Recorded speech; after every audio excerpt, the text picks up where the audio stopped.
Mga kapuso, andito po tayo ngayon sa Welcome Rotonda kung saan nagtitipon po dito ang ilang mga miyembro nitong grupong Piston kaugnay ng kanilang transport strike na nagsimula ngayong alas 6 ng umaga. Pero nakikita ho natin dito marami pang bumibiyahe at dumating na rin ho dito ang ilang miyembro ng grupong Piston para tingnan kung paano magiging takbo ng kanilang transport strike ngayong araw nito. Kakausapin nun natin si Ginoong Reggie Manlapig. Siya po ay miyembro ng Piston at nanggaling pa sila sa Bulacan. Magandang umaga, Sir Reggie. Good morning po. Kami po ay mga miyembro ng Piston. Galing pa po sa Bulacan. Siyempre, para po ay panawagan natin yung mga pamamaraan na dapat gawin ng gobyerno na bagaman mayroon po tayong suliranin sa pangkalahatan. Alam po namin na mayroon pong ibang paraan para hindi sukdulang tumaas ang presyo ng mga petrolyo. Pero Reggie, ang gobyerno, di ba, may bibigay ho subsidiya, meron ho ibibigay ng subsidiya at actually, meron sinasabi na itataas dapat ang pamasahe pero hindi lang muna ito patutupad ngayon.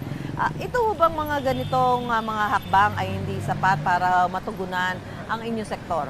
Ito po ay napakanipis na tugon lang po ng gobyerno para sa amin. Bagaman po sila ay tumutugon, kami po ay nakukulangan din, parang napakatagal. Bakit parang pagsolusyon para sa aming transportasyon sector, ang tagal bago i-release.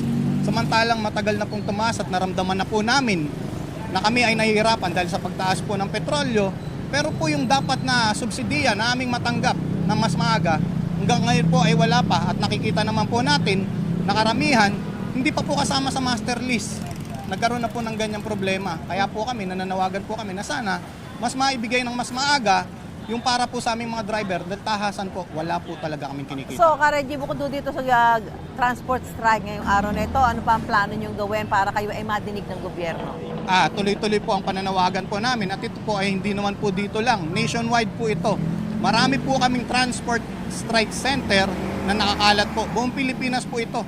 Meron po kaming Bulacan, meron po kaming Bicol, Iloilo, marami pong nakikisa po rito.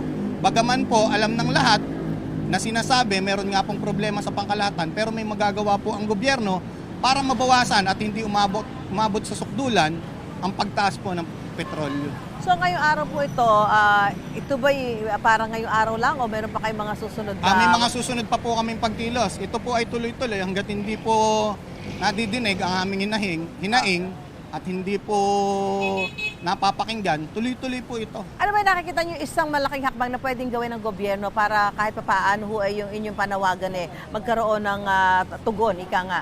Ayun nga po. Unang-una po, panawagan namin, tanggalin na po muna sana yung mga ipinapataw sa petrolyo para po magkaroon naman po ng pagbaba at makagaan po para sa aming mga sektor ng transportasyon, lalo na sa mga driver na kahit papano may maiuwi pa po kaming kita.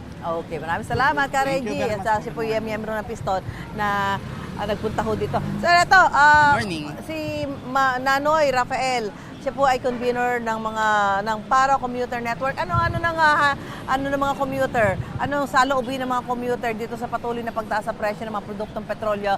At bagamat hindi muna ipatutupad yung taas pasahe, dapat ngayong araw na to. Actually, kahit hindi ipatupad yung taas pasahe, napakalaki ng krisis na kakaharapin ng mga commuter, no, dahil dito sa taas presyo ng langis. Pag hindi ipinatupad yung taas pasahe, wala ding sapat na subsidyo, ang magiging epekto nun sa amin ay pagkawasak ng transport supply.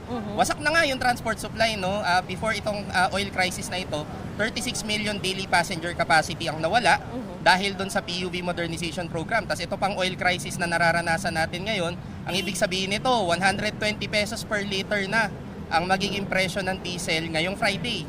So ibig sabihin, yung mga katulad ni Naka Reggie at mga kasamahan natin sa Piston, hindi na talaga makakapasada kahit wala pang welga. Wala na kaming masasakyan. Ano pwedeng gawin ng gobyerno para matulungan naman yung hanay ng mga commuter natin? Baka dapat si Bongbong Marcos hindi naman gumising ng tanghali, no?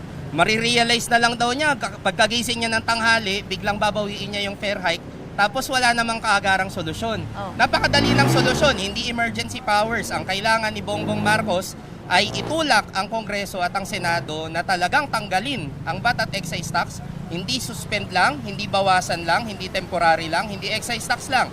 VAT at excise tax tanggalin, no? At itulak ang mga kumpanya ng petrolyo na i-roll back sa 55 pesos, no, ang presyo ng diesel, no? At kasabay nun, itaas ang sahod ng mga manggagawa para maging nakabubuhay. Okay, maraming salamat. Ito po Salamat po. si Nanoy Rafael, convener po ng Para Commuter Network. Yan. So, nag-aantabay ho sila dito at meron silang mga magaganap na press conference dito sa Welcome Rotonda ngayong araw nito. Pansamantala, yan muna ang sitwasyon dito sa Welcome Rotonda. Back to studio po tayo.